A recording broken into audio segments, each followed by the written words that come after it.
Welcome my dear students. तो today's topic, आज का जो टॉपिक है ना, वो है atomic structure and chemical bonding for class 9th। तो अब तुम्हें क्या देखना है, देखो बहुत से लोगों को प्रॉब्लम आती है, खास करके एटॉमिक स्ट्रक्चर अगर नहीं क्लियर होता ना तो उनके रिएक्शंस नहीं समझ में आती, उनको केटाइंस एनाइंस का कंसेप्ट नहीं समझ में आता, उनको ये नहीं समझ में आता रिएक्शन कैसे बैलेंस होगी, उनको ये नहीं समझ में आता कि टॉपिक स्टार्ट कहाँ से करें। इतना कन्फ्यूजन, इतना ज़्यादा उन्हें प्रॉब्लम होती है। तो उन लोगों के लिए be happy, you will be very confident. अब तुम्हारा कॉन्फिडेंस बढ़ेगा, तुम्हारे क्वेश्चन सॉल्व होना शुरू हो जाएंगे और आप देखोगे कि आपके अंदर कितना अच्छा चेंज आ रहा है। तो उसके लिए आपको करना क्या पड़ेगा, देखिए खैर जो बच्चे भी ऑनलाइन क्लासेस लेना चाह रहे हैं वो नीचे की ओर मेरा एक नंबर्स चल रहे हैं, आप उन पर कॉल कर सकते हो। उन लोगों के लिए एक्स्ट्रा टेस्ट सीरीज़ वगैरह है, क्वेश्चंस हैं, डाउट क्लासेस हैं, तो वो लोग भी हेल्प ले सकते हैं। लेकिन हाँ, इस टॉपिक को स्टार्ट करने से पहले एक चीज़ समझा दूँ, बेल आइकन को ज़रूर आप प्रेस कर देना, सब्सक्रिप्शन बटन ज़रूर दबा देना। देखो बेल आइकन दबाने से क्या होगा, आने वाले टाइम बहुत से वीडियोस हैं, I don't want you to lose a single video. मान लो आप परेशान हो, तुरंत उस वक्त मैंने वीडियो दे दी, आपने नोटिफिकेशन बेल को प्रेस नहीं कर रखा, तो आपको वीडियोज़ नहीं मिलेंगे, आप परेशान हो जाओगे। तो आपकी आसानी के लिए आपको क्या करना है, बेल आइकन को ज़रूर प्रेस कर दो, पहले ही कर दो, टाइम नहीं, क्योंकि it will take time. So let's start with our first topic, atomic structure and chemical bonding. It all started, कहाँ से स्टार्ट होता है, क्या करना पड़ेगा। देखो सबसे पहली चीज़ आपको ये समझनी पड़ेगी, व्हाट आर एटम्स। तो एटम्स के लिए सबसे पहली चीज़, एटम्स हैं क्या। तो एक एग्जाम्पल हम लोग कंसिडर करते हैं एटम से रिलेटेड। देखो क्या समझना है, there are various elements in the periodic table. Periodic table जब आप देखोगे तो एलिमेंट्स भरे हुए हैं, उनके नंबर्स लिखे हुए हैं, hydrogen, helium, neon, argon, silver, gold, कितने ढेर सारे एलिमेंट हैं। तो अब हम लोग को समझना क्या एटम क्या है। तो एक सिंपल सा एग्जाम्पल इलस्ट्रेशन के लिए, ताकि आपको ये पॉइंट क्लियर हो जाए कि एटम्स है क्या। सपोज़ करो आपका एक हाउस है, आपका एक घर है, आप उस घर को अगर ध्यान से देखो बहुत बड़ा सा घर है, लेकिन अगर आप उसको तोड़ते जाओ तो आपको क्या मिलेगा, ईटा, ब्रिक। मतलब वो पूरा कितना बड़ा घर जो है, और डिफरेंट टाइप्स के घर होते हैं, डिफरेंट टाइप के आर्किटेक्ट होते हैं, डिफरेंट टाइप के आर्किटेक्चर्स होते हैं, अलग अलग तरह के घर हैं, कोई फ्लैट है, कोई स्क्वायर में बना है, कोई राउंड बना है, कोई जो है जैसे पिरामिड टाइप का बने हुए हैं। तो अलग अलग टाइप के घर हैं, लेकिन हर एक में कॉमन चीज़ क्या है, एटम। जैसे हर एक में कॉमन चीज़, इस एनालॉजी के हिसाब से ईटा या ब्रिक को जोड़ते गए, ब्रिक, एक ब्रिक, दूसरी ब्रिक, तीसरी ब्रिक, ऐसे करते करते हम लोगों के पास क्या बन गए, घर बन गए। तो ये घर को हम क्या मान रहे हैं, एलिमेंट्स। और इसकी स्मॉलेस्ट यूनिट क्या है, एटम, ईटा। तो ईटे को हम लोग कंसिडर करेंगे अपनी आसानी के लिए एटम। तो सबसे पहले एटम समझ में आया कि घर चाहे जितना भी बड़ा हो, चाहे जिस टाइप का हो, चाहे जितना ही डिफरेंट हो, चाहे किसी रिलीजन में किसी भी रीजन में हो, कोई भी एरियाज़ में हो, लेकिन तुम्हें क्या याद रखना है, आपको याद रखना है कि they are made up of very small units and that are bricks. In our case, हम लोगों के लिए वो चीज़ हमें क्या याद करनी है, they are atoms, smallest unit. So first thing was Dalton's theory. Dalton's ने सबसे पहले ये बताया, डाल्टन्स एटॉमिक थ्योरी। तो इन्होंने क्या बताया, इन्होंने कहा, कुछ इनके इंपॉर्टेंट पॉइंट्स थे, तो हम लोग कॉन्ट्रास्ट लेके चलेंगे। इन्होंने सबसे पहला पॉइंट ये बताया कि atoms are small and indivisible, small and indivisible, they can not be. अब इसका मतलब क्या है, इन्होंने कहा कि एटम जो है बहुत छोटे होते हैं and they can not be broken down further, मतलब इनको और छोटा नहीं करा जा सकता, इनको तोड़ा नहीं जा सकता। Point number 2, same atoms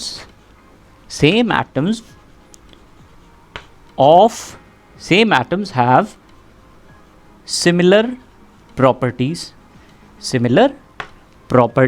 और साथ में मतलब same elements have same atoms and same atoms have similar properties and same weight, मतलब उनका वजन भी सेम होगा। एग्जाम्पल की तरह समझते हैं ना, एग्जाम्पल से जैसे मान लो ऑक्सीजन का एलिमेंट है, ऑक्सीजन एलिमेंट होता है, उसका एटम ऑक्सीजन लिख दिया, नाइट्रोजन एक एलिमेंट है, नाइट्रोजन का एटम ये होता है।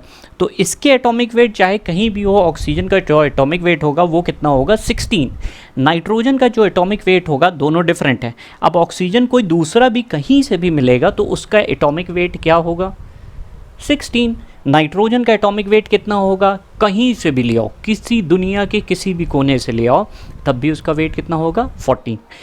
Third property he said different elements, different atoms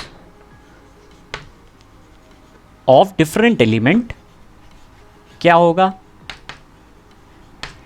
different masses, different masses मतलब अगर एलिमेंट डिफरेंट है, जैसे यहाँ इन दो केसेस में, तो इसका मास अलग होगा, इसका मास अलग होगा। यहाँ पे इन्होंने ये कहा सी हो गया। डी पार्ट हम लोगों का जो होगा वो क्या कहा इन्होंने, डी पार्ट भी इंपॉर्टेंट था।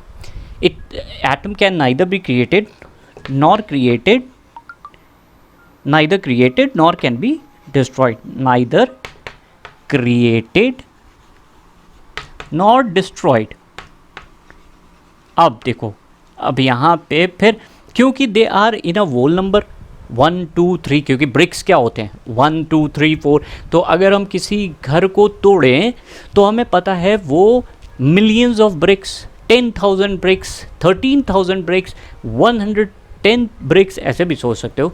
But it can not be, क्या ये हो सकता है कि ब्रिक्स जो हैं उसमें लगें समझने के लिए, क्या ऐसा हो सकता है कि ब्रिक्स 1.5 हो या 100.5 हो, 107 हो, ऐसा नहीं हो सकता। They are always integer, they are always integer. तो ई को हम यहाँ पे लिखे दे रहे हैं, ई integer. Now the problem started, जब बाद में डिस्कवरी हुई, जब बाद में ये सब चीज़ें और जानने की कोशिश की गई क्या होगा कैसे होगा, तो पता चला डाल्टन्स ने जो थ्योरी दी है वो उसमें करेक्शन करने की ज़रूरत है। क्यों? क्योंकि बाद में हमें पता चला atom can be divided into smallest particles, electrons, protons, इसी के बारे में हम लोग पढ़ेंगे। तो क्या है, इनडिविजिबल तो नहीं रहा, क्योंकि हमें पता है कि अब एटम जो है फर्दर डिवाइड हो सकता है electrons, protons, neutrons and various सब एटॉमिक, सब का मतलब होता है अंदर, एंड पार्टिकल्स। तो एटम के अंदर भी छोटे छोटे पार्टिकल्स हैं, इसको नोट डाउन कर लेना, एटम्स के अंदर भी छोटे पार्टिकल हैं जिन्हें हमने नाम दिया सब एटॉमिक, सब एटॉमिक। सेकेंड प्रॉब्लम कहाँ पे आ गई इनकी थ्योरी में, तो इनकी थ्योरी को हम लोगों को सही करना पड़ेगा। तो अगर तुमसे पूछा जाए what are the postulates of Dalton's atomic theory, ये इंपॉर्टेंट है। देन कौन सी उसमें डिफ़िकल्टीज आ रही थी, कौन सी प्रॉब्लम्स आ रही थी, तो ये दीज आर द प्रॉब्लम्स कि उन्होंने कहा था इंडिविजिबल है, बट लेटर पार्ट जब बाद में हम लोगों ने रिसर्च की तो हम लोगों को क्या दिखा बेटा कि इलेक्ट्रॉन, प्रोटॉन, सब एटॉमिक पार्टिकल्स हैं। दूसरा, सेम एटम्स हैव सेम, यहाँ पे भी एक प्रॉब्लम आ रही क्योंकि यहाँ आइसोटोप्स भी होते हैं। आइसोटोप्स क्या होते हैं, एलिमेंट सेम एलिमेंट के एटम्स होते हैं, जैसे ये हाइड्रोजन, इसको कहते हैं प्रोटियम, इसको कहते हैं ड्यूटीरियम। एलिमेंट सेम है लेकिन क्या मासेस सेम है, मासेस डिफरेंट आ रहे हैं। तो ये भी क्या है, आइसोटोप्स के लिए ये प्रॉब्लम शुरू हो गई, तो इनका ये वाला भी पार्ट गलत हुआ। दूसरा, यहाँ पे डिफरेंट कुछ एलिमेंट्स ऐसे होते हैं जिनके मासेस सेम होते हैं लेकिन उनके एटॉमिक नंबर डिफरेंट होते हैं, इनको हम कहते हैं आइसोबार्स। आइसोबार्स क्या होता है, लिख लेना, write down your copy, copy में क्या लिखोगे, ये ऐसा क्वेश्चन आता है व्हाट आर आइसोबार्स, तो isobars having same atomic mass but different atomic numbers, having same atomic mass but different atomic numbers, neither can be destroyed और कैन नॉट बी क्रिएटेड, ये वाला पार्ट। लेकिन न्यूक्लियर केमिस्ट्री, फ्यूजन और fission, जो सूरज में क्या होता है, फ्यूजन होता है, तो वहाँ पे पार्टिकल्स पूरी तरह से टूट जाते हैं और नए पार्टिकल्स बनते हैं। तो डिस्ट्रॉयड का मतलब यहाँ पे न्यूक्लियर केमिस्ट्री की बात होगी, तो it can be destroyed, destroy भी किए जा सकते हैं, क्रिएट भी किए जा सकते हैं एंड ट्रांसफॉर्म भी किए जा सकते हैं, ट्रांसफॉर्म की भी किए जा सकते हैं।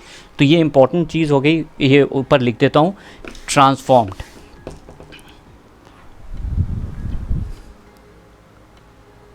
ट्रांसफॉर्म्ड यहाँ से हमें ये देखना है, ट्रांसफॉर्म्ड।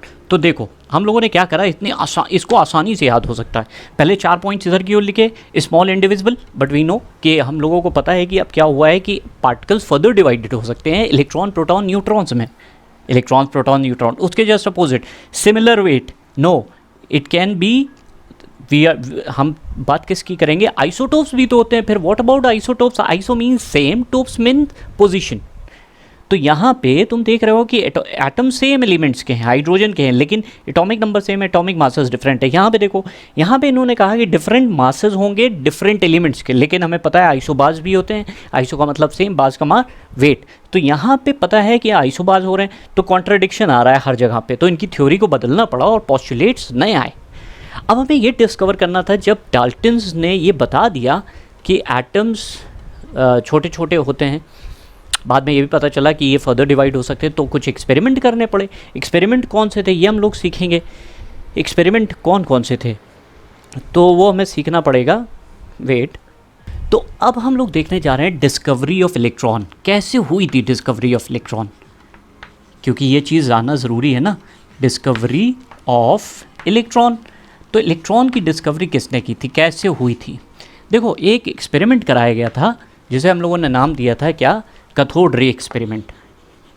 बहुत बढ़िया सा एक्सपेरिमेंट था, बहुत इंटरेस्टिंग कैथोड रे एक्सपेरिमेंट। ये कैथोड अभी हम बताते हैं कैसे, कहाँ पे, कहीं पे देखा है आप लोगों ने, बस आपको याद करना है, थोड़ा सा याद करिएगा अभी हो जाएगा।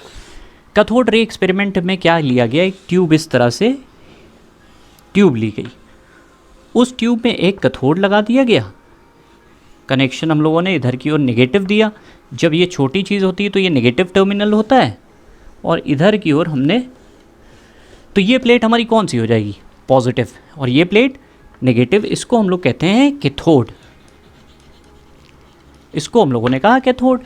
जो पॉजिटिव टर्मिनल से कनेक्ट है उसको फिर क्या कहेंगे, एनोड। और एनोड क्या होता है, पॉजिटिवली चार्ज्ड। अब क्या करा, देखो कोई जिस कमरे में आप बैठे हो या जिस भी कहीं पे भी आप बैठे हो, आपको पता है उधर पूरी तरह से एयर प्रेजेंट होती है।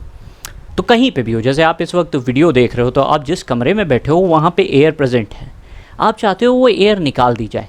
तो हम लोग भी यही करते हैं, इस ट्यूब से हम लोगों ने एयर वैक्यूम लगाया, वैक्यूम क्लीनर होता है ना, वैक्यूम खींच लेता है, वो पूरी तरह से एयर को खींचे ले रहा है, जिसकी वजह से यहाँ पे प्रेशर, अब ये क्वेश्चन बड़ा इंपॉर्टेंट बन जाता है, what is the pressure end voltage applied in cathode ray experiment.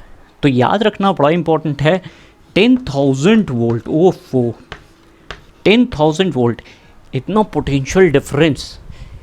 आपने कई बार न्यूज़ देखी होगी, कई बार आपने देखा होगा कि सुनने में आता है, आप लोगों ने खुद भी सुना होगा, कोई इंसान अगर हाई वोल्टेज लाइन से उसकी वो गलती से वो लड़ गया तो वो पूरी तरह से क्या हो जाता है, जल जाता है, क्योंकि इतना ज़्यादा हीट प्रोड्यूस होती है, इतनी ज़्यादा हीट प्रोड्यूस होती है, वो चार्ड हो जाता है, पूरी तरह से जल के काला पड़ जाता है, इतना हाई वोल्टेज होता है ये। अच्छा, प्रेशर जो अंदर गैस का प्रेशर है वो कितना है, 10⁻⁻6 एटमॉस्फेयर। दो इंपॉर्टेंट चीज़ें याद रखनी है, कैथोड रे एक्सपेरिमेंट में 10,000 वोल्ट प्रेशर, वो आप पोटेंशियल डिफरेंस, और 10⁻⁻6 एटमॉस्फेयर प्रेशर। अब पता है जिस रूम पे बैठे हो, कहीं पे भी जाओगे आप, तो हम लोगों के ऊपर एटमॉस्फेयर कितना प्रेशर लगाता है, 1 एटमॉस्फेयर का। कहीं पे भी, अगर कहीं पे भी जाओगे तो 1 एटमॉस्फेयर का प्रेशर लगता है। अब 10⁻⁻6 तो बहुत कम प्रेशर है, बहुत कम। जैसे जैसे आप हिल एरियाज़ में जाओगे तो आपको क्या दिखेगा, प्रेशर कम होता जाता है। हिमालय वगैरह पे जब आप जाओगे तो प्रेशर और कम हो जाता है, तो सांस लेने में बड़ी प्रॉब्लम होने लगती है। तो ये प्रेशर बहुत कम है। अब अंदर की ओर जब ये इन्होंने कनेक्ट किया तो एक बड़ी इंटरेस्टिंग सी चीज़ इन्हें दिखी कि यहाँ से कुछ पार्टिकल्स, ऐसे रे जो है यहाँ से यूँ चली, यहाँ से यूँ चली, और यहाँ पे पूरा फ्लोरेसेंट हो गया, स्पेशली यहाँ पे। तो ये बड़ी, विलियम्स क्रूक ने एक्सपेरिमेंट करा था, विलियम क्रूक ने, लेकिन इनको ये समझ में नहीं आया, इन्होंने ये ऑब्जर्वेशन देखा कि भाई जैसे ही इन्होंने कनेक्ट किया, 10,000 वोल्ट लगाया, 10⁻⁻6 एटमॉस्फेयर प्रेशर किया, यहाँ पे एक रे यूँ चल गई और यहाँ पे फ्लोरेसेंट लाइट की तरह प्रोडक्शन हुआ एनोड के पीछे की ओर। अब इन्होंने सोचा ये क्या हुआ, तो इन्होंने बताया कि some rays are emitted from cathode to anode, some some rays are emitted, क्या हुआ, कुछ rays emitted from cathode to anode, cathode to anode. अरे वेरी इंपॉर्टेंट पार्ट। अब बताओ, ये रे कैथोड से स्टार्ट हो रही थी, इसलिए हमने नाम क्या दे दिया, कैथोड रेज, इसीलिए हमने नाम दिया। तो तुमसे पूछा जाए what are cathode rays, they are the rays produced from cathode towards anode. तो यहाँ से मूव करेंगे किधर की ओर, एनोड की तरफ। क्यों बोला गया है cathode, because they started from cathode, ये कैथोड से स्टार्ट हो रही, इसलिए इनको नाम दिया गया है कैथोड रेस। तो यहाँ से हमें पता चलेगा, अब नेक्स्ट एक्सपेरिमेंट क्या होगा उससे हमें पता चलेगा कि ये क्या है, कैथोड रेज होती क्या है। तो नेक्स्ट पार्ट में मिलते हैं, उसमें हम लोग बात करेंगे कैथोड रेज क्या हैं, क्या होते हैं, कैसे आते हैं, ये सारी चीज़ें बात करेंगे। तो मिलते हैं नेक्स्ट टॉपिक में। Thank you.